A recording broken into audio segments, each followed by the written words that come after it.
ለ39ኛው የአፍሪካ ህብረት የመሪዎች ጉባኤ ኢትዮጵያ አስፈላጊውን የይዘትና የሎጂስቲክ ሙሉ ዝግጅት አድርጋለች አለ የውጭ ጉዳይ ሚኒስቴር። በዚህም የአፍሪካ ህብረት የመሪዎች ጉባኤ የካቲት 7 እና 8 የሚካሄድ ሲሆን የካቲት 4 እና 5 ደግሞ 48ኛው የሚኒስትሮች ስብሰባ እንደሚካሄድ በመግለጫው ታውቋል። ከዚህ ባለፈ የጣሊያን አፍሪካ የመሪዎች ስብሰባ የካቲት 6 እንደሚካሄድ ነው የውጭ ጉዳይ ሚኒስቴር ቃል አቀባይ አምባሳደር ነቢያት ጌታቸው የጠቆሙት። በእነዚህ መድረኮች ላይ ኢትዮጵያ ብሔራዊ ጥቅሞቿን የሚያስጠብቁ ተግባራትን ለማከናወን የምትጠቀምበት እንደሚሆንም ተነስቷል። መግለጫውን ስተከታተለ የነበረችው ባልደረባችን አመለወርቅ መኳንንት ደግሞ ተጨማሪ ልታደርሰን በቀጥታ መስመራችን ላይ አግኝተናታል። አመለወርቅ መረጃዎችሽን ማድረስ ትችላለሽ?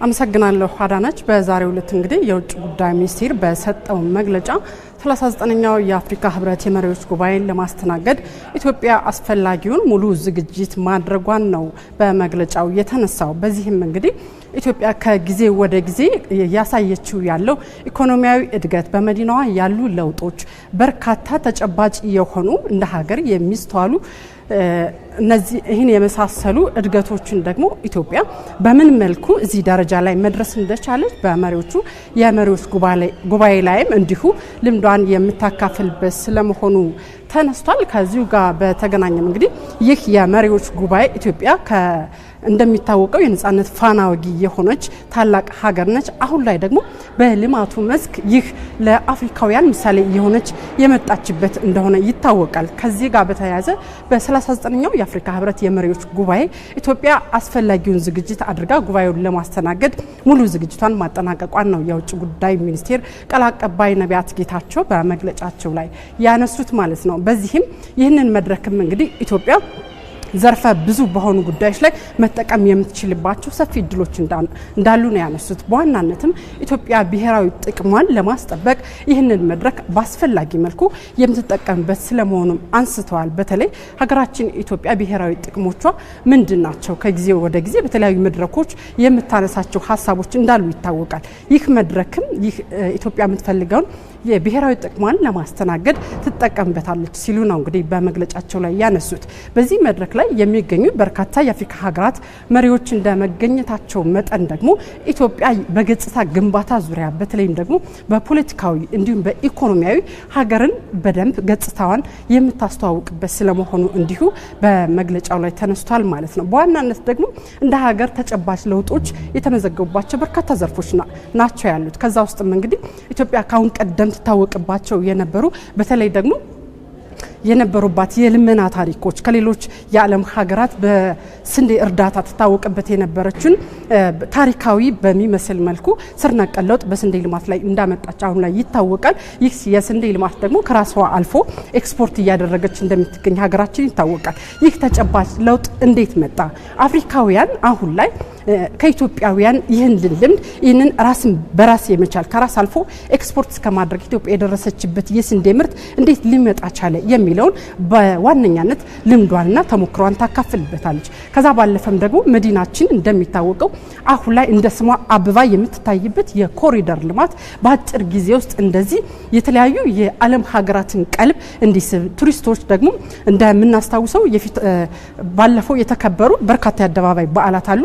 በዛ የተገኙ የዓለም ሀገራት ቱሪስቶች ደግሞ በመዲናችን እጅግ ተደንቀው እንደሄዱ እንዲሁም ደግሞ ከመዲናዋ መማር እንዳለባቸው አፍሪካ ምን ላይ ናት፣ ኢትዮጵያ አሁን ላይ በዚህ ደረጃ እንዴት ልትለወጥ ቻለች የሚለውን ደግሞ ተሞክሮ የሚወስዱበት እንዲሁም ደግሞ ዓለም አሁን ላይ በአየር ንብረት ለውጥ ተጽዕኖ እየተቸገረ እንዳለ ይታወቃል።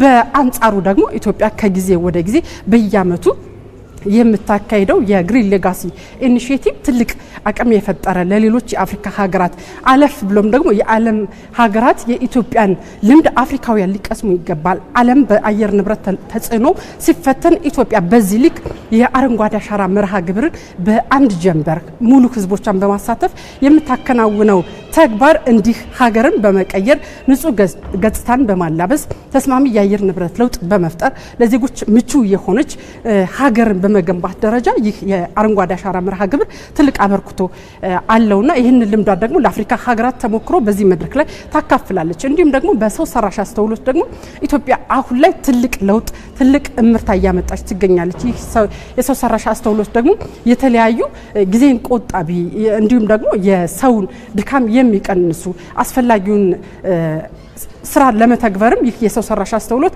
ኢትዮጵያ ላይ በትልቁ የተጠቀመችበት እንዳለች ይታወቃል። ከዚህ አኳያ እነህና ሌሎች ልምዶቿን በህብረቱ ላይ ለሌሎች የአፍሪካ ሀገራት መሪዎች ልምዷን ታካፍልበታለች ነው ያሉት።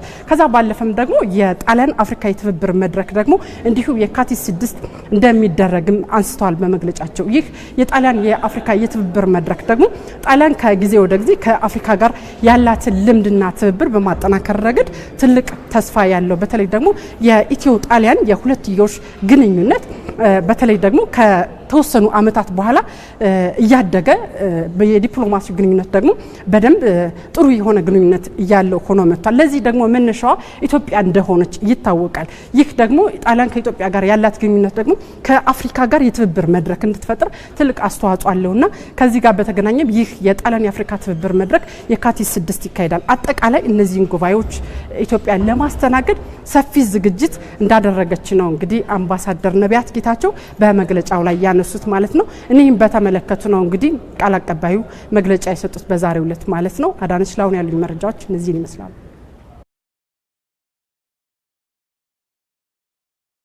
የፊታችን የካቲት 4 እና 5 2018 48ኛው መደበኛ አስፈጻሚ ምክር ቤት ወይንም በተለምዶ የውጭ ጉዳይ ሚኒስቴር ሚኒስትሮች ስብሰባ በአፍሪካ ህብረት ይካሄዳል።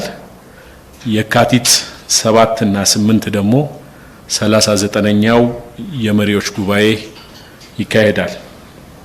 ይህ ጉባኤ ኢትዮጵያ ስኬታማ ሆኖ እንዲጠናቀቅ አስፈላጊውን የይዘትም የሎጂስቲክስም ዝግጅቶች አጠናቃለች።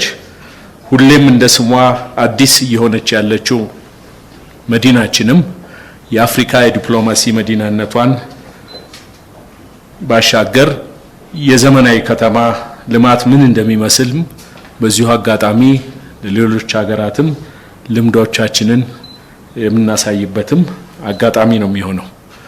ስለዚህ ይህ ጉባኤ ለኢትዮጵያ ዘርፈ ብዙ ፋይዳ ያለው ነው ማለት ነው። በፖለቲካ በኢኮኖሚ የሀገር ገጽታን ከማስተዋወቅ አንጻር የዘንድሮ ጉባኤ ልዩ ትርጉም ይኖረዋል።